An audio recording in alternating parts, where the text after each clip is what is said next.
Hi, and welcome to today's session. My name is Gilles Brito. I'm a psychotherapist, coach, and hypnotist that lives and works in Sudbury, Ontario, Canada.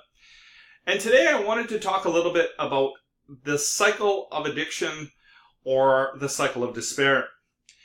Now, for a lot of my clients, when they come in, they're struggling between kind of a balance of two emotions. So on the one side, they talk about depression.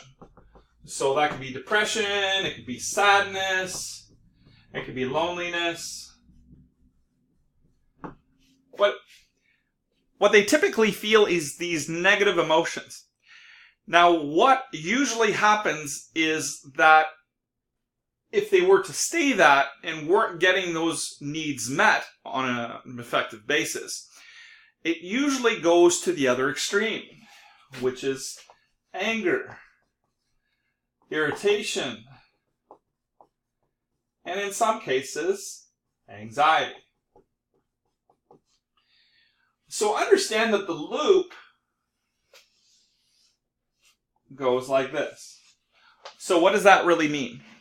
It means that a person will feel depressed, down, sad, lonely, and then they get the surge of the energy where they say, I need to pull my socks up, I need to get on top of this, I'm just tired of feeling this way. So they feel frustrated, irritated, all that kind of stuff. But you can imagine that these negative emotions are extremely draining. So they're left with just this, I'm so exhausted from fighting all the time. So then that leads them to feeling back to that connected state of depression, sadness, and loneliness. So you can see that this cycle just kind of spins again and again and again. Now, oftentimes what clients describe this is despair. Now, know that this video today has been adapted from one that I've seen from, of course, one of the trainings that I took, which was with Tony Robbins. So, one of the videos that you may see on YouTube, he does this work with a lady named Tawny. And Tawny struggles with depression. So, if this looks familiar, you can kind of use that as a reference point. But I know in working with addictions and explaining the model in this way, it helps them not only highlight what the problems are, but also ways to get out of it. So obviously, people don't really want to stay in this negative loop again and again and again. So what they typically do is they do a down strategy, which is usually called a distraction. And I'll explain what that means in a minute. Now, distractions are like going downhill. They're initially easier. They seem to be less effort. So they're usually the ones that people want to try first. The up strategy is the 6 human needs. So we're going to talk about them a little bit more in detail. So what could distractions include? Well, the most common one that I see is alcohol and drug use. So with alcohol and drugs, it just kind of removes people from this cycle of pain, and it allows them to distract for a while. Now, I've never yet met a client who's figured out a way to continue drinking while sleeping. So the effects of this distraction wear off in time, and then they're back into the cycle, plus now guilt and possibly shame. So they find after a while that this strategy doesn't work, or they have an epiphany and say, well, I need to look at another strategy that maybe will be more effective. So the next common one that people switch to is work. So again, if you stay busy enough and become a human doing rather than a human being, so just the sense that your value is perceived by what you do, not who you are. Work gives you value, you earn a paycheck. The neighbors will see, wow, he's got this possession. So it seems like you have it all together. But all the while, when they are not busy distracting, they still feel this cycle of going back and forth. Now again, that works for a while, but usually here, people feel burnt out. So they might use a different distraction. So television. Now we can continue. Facebook.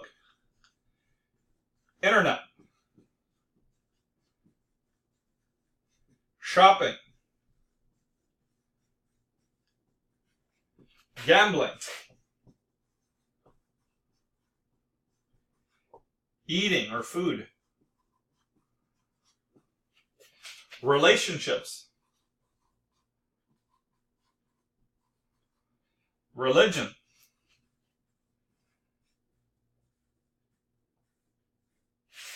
porn, sex. Now know with all these distractions that I've put, none of them on their own are actually bad or morally wrong. It has nothing to do with that. It's just simply a person is using this strategy of a distraction to lessen their pain. And so when a person comes in and says they consume too much or they gamble too much or they're having problems with a relationship, I just simply look at it as they're using a strategy that's just not usually working. That they're just simply using a distraction rather than looking at what the possible needs are. So the up strategy is a much more effective one. So I have a video on my website or on my website and on YouTube about the 6 human needs and how they're important not only in relationships but in all areas of your life. Because when your needs get met in a more efficient way, you're much more likely to get to happiness and joy. So the 6 needs, quickly, are certainty, and I'll have this in the description, uncertainty or variety, significance, love/connection. Now these are the 4 needs of the personality. And then the 2 spiritual needs are growth and contribution beyond self. So, very quickly, certainty is your ability to predict how things will outcome. It's really around the avoidance of pain. Now, we all have our need for certainty, by far. But this one really looks at the avoidance of pain and how you really want and like to have things predictable in your life. Uncertainty variety is the opposite. If you always did the same thing in the same way, ate the same meal every day, even if it's your favorite meal, always watch the same television program repeated because you always know the outcome and that's something that you really enjoy, you would become bored out of your trait. So we always have to have a little bit of spice, so that's variety. Now, some people fulfill the need for variety by reading more books, seeing more films, that kind of stuff. Others, it's to jump out of planes, so to really get the heart racing. So it just depends what your level of variety is. The next one is significance. So it's how you feel loved, valued, respected. It's really how you are or feel like the king or the queen of your castle. The next one is love connection. Now, why is there a slash between love and connection? Because for some people, that 4-letter word love is a scary one, because they usually have associated in their life to pain. So some people settle for connection, so to feel connected to a person, to a group, or to a cause. So some people that are single usually make the question that it's impossible for me to have that as a high need, but that's actually false because maybe it's their connection to a peer group or a cause or anything like that. Now, usually what we look at in terms of this discussion is these 4 needs and what meets their needs in a high way. Now, no, addiction as a core meets a lot of these needs in a high way. Meaning, if you are addicted, for example, to cocaine, how sure are you that you're going to feel better? Well, cocaine is a drug that you could feel at your lowest of lows, and once you use it, you could feel better than you've ever felt in your life. The caveat is, once that drug wears off, it's called the crash, you will feel worse than you did before, and you know that the only thing that will allow you to feel great again is to use again. That's how powerful that drug is. When you're using substances, of course, there's variety. You don't know what's going to happen. You don't know what's going to happen next. You don't know if you're going to get caught. You don't know if it's going to cause struggles in your relationship. So there's an immense amount of variety.